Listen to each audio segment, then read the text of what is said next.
Disebutkan di dalam beberapa statement para ulama tentang masalah ini. Kalau misalnya muncul pertanyaan di benak antum, kenapa saya diuji? Maka jawabannya sederhana. Ketahuilah bahwasanya bukan kamu sendiri yang diuji, kata ulama. Dan ketahuilah tidak akan bisa diketahui kualitas seseorang tanpa ujian dan cobaan. Dari mana kita bisa tahu kualitasnya pegawai itu? Siswa ini, mahasiswa itu tidak ada ujian. Kenapa kita di sekolah dan kampus ada ujian? Untuk apa? Begitu juga orang kalau di kantor, dia mau naik jabatan, ada ujiannya pasti. Gak mungkin tidak. Semua itu Allah subhanahu wa ta'ala datangkan karena memang tidak akan terlihat kualitas seseorang tanpa ujian. Berapa banyak keberanian terlihat setelah ujian perang datang. Berapa banyak pengorbanan, kedermawanan terlihat setelah memang datangnya bencana. Gitu kan? Terlihat siapa yang dermawan, siapa yang tidak. Dan Allah subhanahu wa ta'ala berfirman dalam surah Al-Ankabut. Surah nomor 29 ayat 1 sampai ayat 3. A'udzu billahi minasyaitonir rajim. Alif lam mim. Alif lam mim.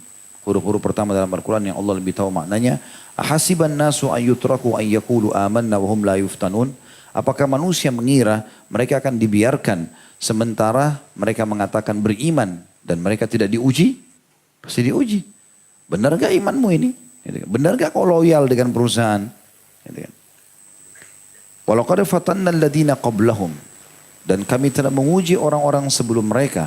Fala ya'lamannallahu alladhina sadaqu wa la ya'lamannal kadhibin. Dan dengan ujian itu Allah bisa tahu mana yang jujur dengan keimanannya dan mana yang dusta. Ya.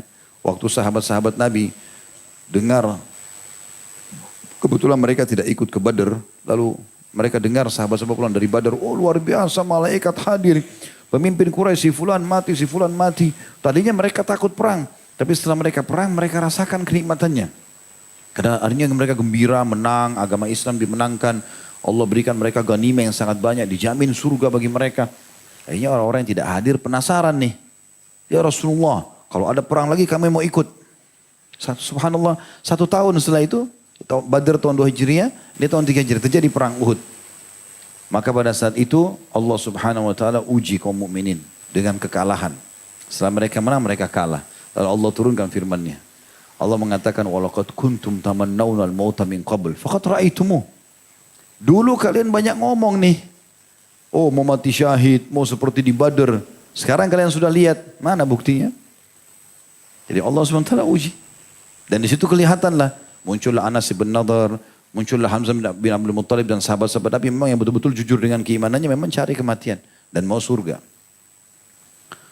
Begitu juga kalau ada yang mengatakan, kenapa saya tidak dapat apa yang saya inginkan? Saya mau nikah sama fulan, saya mau bekerja di tempat ini. Kenapa ya? Belum bisa ya.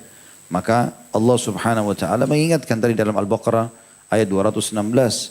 Ingat selalu itu. Wa asa an takrahu syai'an wa huwa khairun lakum. Bisa saja kalian benci sesuatu tapi itu lebih baik bagi kalian. Wa asa an tuhibbu syai'an wa huwa syarrun lakum. Bisa saja kalian suka sesuatu tapi itu buruk bagi kalian. Wallahu ya'lamu wa antum la ta'lamun. Allah tahu dan kalian tidak tahu. Kalau ada yang bilang juga, mengapa berat sekali cobaan ini gitu. Allah menjawab dalam Al-Quran. La yukallifullahu nafsan illa usaha. Dalam surah Al-Baqarah ayat 286. Allah tidak akan menguji seorang hamba di atas kemampuannya. Dan Nabi SAW juga mengatakan dalam hadis yang sahih. Sesungguhnya Allah tidak akan menguji seorang hamba di atas kemampuannya. Berarti kita mampu melaluinya itu. Kita mampu melaluinya. Dan yang paling mahal dari sebuah cobaan teman-teman sekalian adalah kita ambil pengalaman hidup. Karena itu mahal sekali. Kita kalau sudah pernah sakit, kita jadi tahu, oh saya sakit dulu begini. Bahkan dengan itu kita jadi tahu bagaimana dulu kita istirahat, bagaimana kita, dokter siapa yang kita datangi, obat mana yang kita minum. Kita jadi tahu punya pengalaman dan itu mahal. Sampai pepatah bahasa Arab mengatakan, kalau ada orang lebih tua daripada kamu 1 hari, berarti dia punya pengalaman 100 hari. Maka raihlah 100 hari pengalaman dari dia itu. Karena mahal sekali pengalaman hidup itu. Itu juga kalau ada orang sudah frustasi, dia anggap dirinya sudah nggak bisa lalui cobaan, berat, keluh kesah begini. Allah juga menjawab dalam Al-Quran, dalam surah Al-Imran. Surah nomor 3139. A'udzu billahi minasyaitonir rajim wa la tahinu. Jangan pernah merasa lemah. Orang beriman harus kuat, yakin dengan janji Allah. Wala tahzanu, jangan sedih. Wa antumul a'launa in kuntum mu'minin. Kalian pasti menang. Kalian pasti akan beruntung. Kalian akan pasti dapat jalan keluar kalau kalian beriman. Kalau ada yang menanyakan bagaimana caranya saya menghadapinya, Allah juga menjawab dalam Al-Imran ayat 200. Semua cobaan, pegang ini Al-Imran ayat 200, surah nomor 3 ayat 200. Akhir ayat dalam surah Al-Imran. Allah SWT berfirman, wasiat untuk orang-orang beriman, A'udzubillahi minasyaitonirrajim, ya ayyuhalladzina amanu. Hai orang beriman, isbiru, sabar. Wasabiru, kuatkan sabar kalian itu. Warabitu, tetap kalian berjuang, berusaha cari jalan keluar. Makna letterletnya, tetap kalian berjaga-jaga di perbatasan antara kalian dengan orang kafir. Tapi di sini makna umumnya adalah, tetap kalian ikhtiar, coba terus, berobat terus, ikhtiar terus, jangan putus asa. Dikatakan, wattaqullaha la'allakum tuflihun. Dan ikuti semua itu dengan ketakwaan. Artinya, bentuk ikhtiarmu jangan sampai masuk kepada hal-hal yang haram. Ya, agar kalian beruntung. Kalau ada yang bertanya, lalu kalau saya sabar apa yang saya dapatkan? Banyak sekali dalilnya. Di antara firman Allah Subhanahu wa taala, yang sabar bekerja belum dapat pekerjaan, yang mau nikah belum dapat pekerjaan, dia sudah menikah lalu bercerai dengan pasangannya tanpa dia inginkan, belum dikasih anak, banyak cobaannya, macam-macam, gangguan tetangga, gangguan orang kantor, dihina fisik, dihina segala macam, semua itu. Allah mengatakan dalam Al-Quran surah At-Taubah, surah nomor 9 ayat 111. Balasannya apa? Innallaha ashtara minal mu'minina anfusahum wa amwalahum bi anna lahumul jannah. Sesungguhnya Allah membeli dari orang-orang beriman. Diri mereka dicoba oleh Allah SWT dengan segala macam. Dan harta mereka yang mereka keluarkan agar mereka mendapatkan surga. Balasannya surga. Nah, abadi selama dalam kenikmatan. Juga di dalam firman Allah Subhanahu wa ta'ala. Atau kalau ada yang mengatakan apa yang harus. Jadi kalau itu jawab, itu pertanyaan-pertanyaan, itu jawabannya teman-teman sekalian.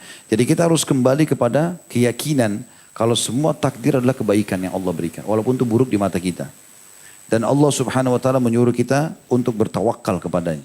Datang cobaan, terima dulu sebagai cobaan itu dari Allah. Kemudian kita coba tawakal, ikhtiar, cari jalan keluar. Allah menyebutkan dalam surah At-Taubah, surah nomor 9 ayat 129. A'udzu billahi minasyaitonir rajim. Hasbiyallahu alladzi la ilaha illa huwa alaihi tawakkaltu wa huwa rabbul arsyil azim. Cukuplah Allah menjadi penolongku. Tidak ada Tuhan yang berhak disembah kecuali Dia. Kepadanya aku menyerahkan diri dan Dia adalah pemilik arsy atau singgasana yang agung. Dan dalam sebuah hadis qudsi yang mulia riwayat Bukhari Muslim, kata Nabi SAW, Allah berfirman, ana inda dhanni abdi bi. Aku sesuai dengan prasangkaan hambaku. Riwayat lain dikatakan kalau dia persangka baik pada aku akan berikan sesuai dengan prasangkanya. Kalau dia sangka buruk maka terjadilah itu pada dia. Juga teman-teman sekalian dalam riwayat Baihaqi, sebuah hadis yang mulia, semua cobaan yang datang itu asal antum bisa mengontrol diri, tahu pada saat itu Allah sedang menguji, Allah Maha melihat, dan fa inna ma'al usri yusra, di setiap kesulitan ada kemudahan. Maka kalau kita nanti melihat pahalanya hari kiamat, bukan cuma kita gembira, orang yang tidak tertimpa apa yang menimpa kita, gangguan selama kita di dunia, maka mereka berharap tertimpa cobaan yang lebih berat daripada kita. Bahkan dalam sebuah hadis riwayat Baihaqi, kata Nabi SAW, yawaddu ahlul afiyah yaumal qiyamah. Semua orang yang diberikan kesehatan nanti di hari kiamat, waktu di dunia dikasih kesehatan, mereka berharap pada hari kiamat nanti, anna juludahum quridat bil maqarid. Mereka berharap agar kulit-kulit mereka digunting-gunting dengan gunting yang tajam. Mimma yaruna min thawabi ahlil bala. Setelah mereka melihat bagaimana besarnya balasan orang yang telah datang ujian kepadanya. Ujian itu hanya sebentar, selama di dunia saja.